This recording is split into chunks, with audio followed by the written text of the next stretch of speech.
मोहम्मद ज़ैद अख्तर सिद्दीकी, आप यहाँ राष्ट्रीय सहारा के एक सीनियर कॉरेस्पोंडेंट हैं और बाईलाइन आपका अमन से यहाँ पे आर्टिकल छपते रहते हैं पॉलिटिकल सिचुएशन पे, पॉलिटिकल एस्पेक्ट पे।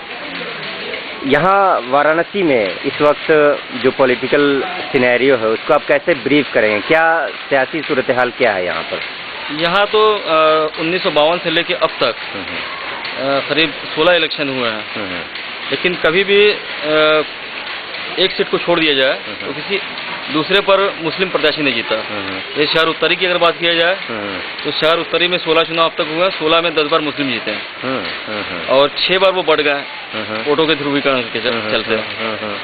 इस बार परिसीमन बदल चुका है। अच्छा। नए परिसीमन से चुनाव हो रहा है। उत्तरी के ज़्यादातर वोट दक्षिणी में कन्वर्ट हो गए हैं। अच्छा। इसके चलते प्रत्याशी कई मुस्लिम खड़े हो गए हैं।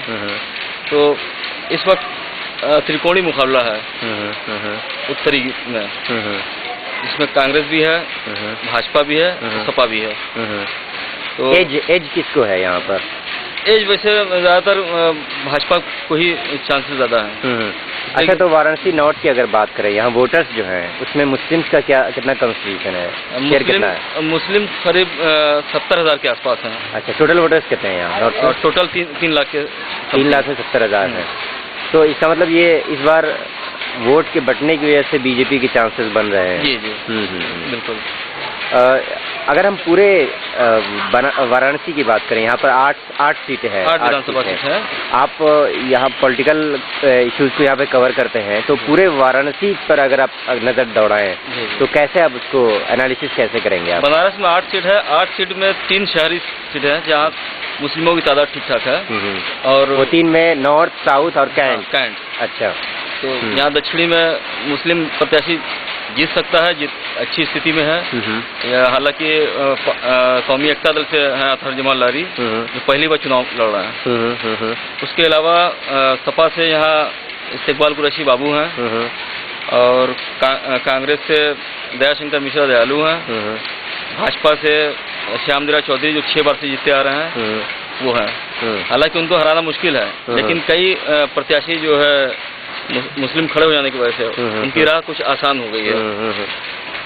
अमन साहब, ये एक चीज़ जो देखा जा रहा है कि एक तरह का गुस्सा है लोगों में मायावती की सरकार के खिलाफ, सब मुसलमानों में।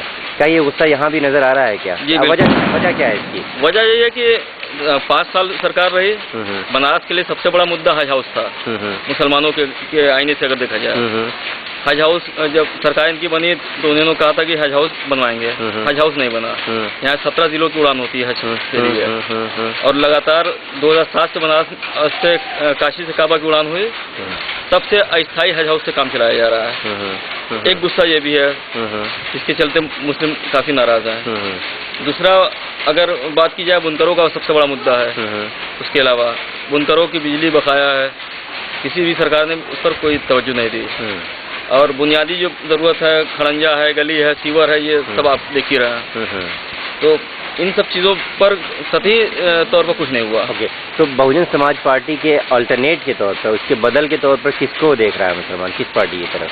यहाँ तो उसके अलावा यही सपा ही बड़ी पार्टी के रूप में उभर रही है। राष्ट्रीय सहारा ने एक सर्वे भी करवाया था जिसमें कि सपा सबसे बड़ी पार्टी बन के आ रही है और उसके बाद बसपा है, फिर कांग्रेस, भाजपा चौथे नंबर पर। अमन साहब, एक आखिरी सवाल आपसे। इस इलेक्शन में पीस पार्टी और कौमी एकता दल पूरे उत्तर प्रदेश में, बल्कि कुछ पार्ट में, खासतौर पर ईस्टर्न उत्तर प्रदेश में ये एक पार्टी बनकर उभरी है। खासतौर मुसलमानों को काफ़ी उम्मीदें बढ़ी हैं।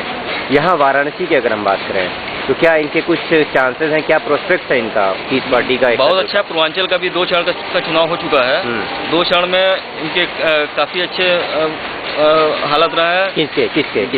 कौमी एकता दल के। अच्छा। कौमी एकता दल करीब गाजीपुर में 2 सीट पर एकदम टक्कर में है, हो सकता निकल जाए। मऊ घोसी में भी इनका काफ़ी हो रहा है। बनारस में शहर दक्षिणी की जो सीट है उससे अतहर जमाल लारी लड़ रहा है और पुराने नेता हैं, एक बार 2 चुनाव पहले मुख्तार अंसारी की पार्टी है और अफजाल अंसारी संस्थापक उसके हैं। तो यहाँ अतहर जमाल लारी एक चुनाव 2000 वोट से हारे थे, दूसरा 5000 वोट से है। इस बार उनको उम्मीदवार कौमी एकता दल ने बनाया दक्षिणी से और वहीं से दयालु लड़ रहे हैं और भाजपा के श्यामदेवरा चौधरी। यहाँ त्रिकोणी मुकाबला है। अगर मुस्लिम एकजुट हो गए तो ये सीट निकल सकती है। अच्छा, पीस पार्टी के बारे में इस आपका पार्टी क्या तबसरा है? का अभी पूर्वांचल में कोई बहुत ज़्यादा समझ में नहीं आ रहा है जनाधार। ये कौमी एकता दल के आने से सारे लोग उस दिशा में कन्वर्ट हो गए हैं। बहुत बहुत शुक्रिया।